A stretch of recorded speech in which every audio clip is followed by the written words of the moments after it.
suing some of the biggest gun makers in the United States, accusing them of fueling bloodshed through reckless business practices. For the companies to cease their negligent practices that cause damage in Mexico and causes deaths in Mexico. The lawsuit filed Wednesday in a U.S. federal court claims that the companies knew they were contributing to illegal arms of trafficking, which has transformed parts of the country and has led to countless deaths. For them to create reasonable and verifiable standards to monitor and discipline their distributors, because they know it. They argue that when the weapons are out to be sold and commercialized, they don't have any responsibility. Who was it? Smith and Wesson. I forget the manufacturer, but they just lost the lawsuit for Sandy hoax, and so this is gun grab 2.0. Well, I shouldn't say but. Get paid up to $2. 2009, ATF agents in Phoenix noticed a flurry of gun purchases in the United States by suspected traffickers from Mexican drug cartels, including giant .50 caliber rifles. But instead of stopping the weapons, agents say their superiors ordered them to let the guns cross the border. It's called gun walking.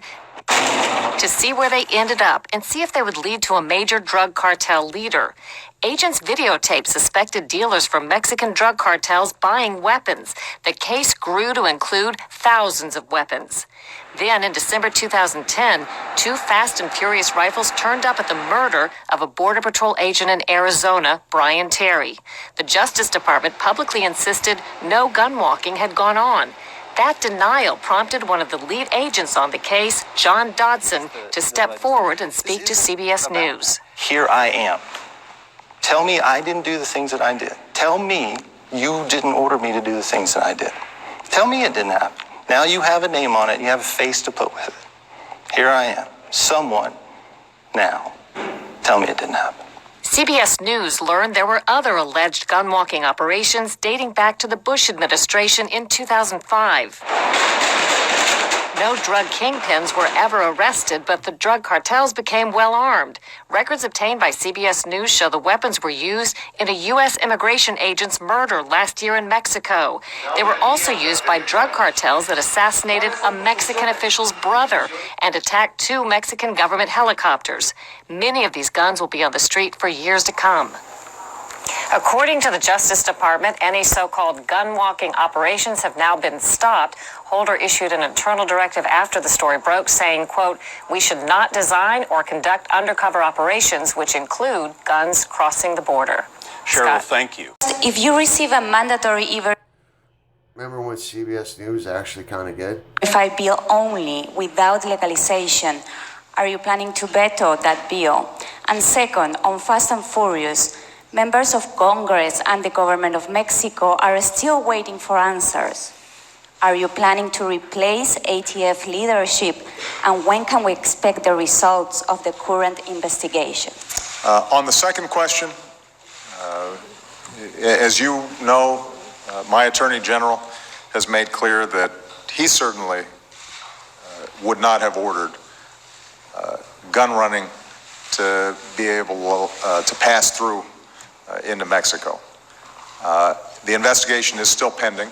I'm not going to comment on a current investigation. I've made very clear my views that that would not be an appropriate step by the ATF, and we got to find out how that happened.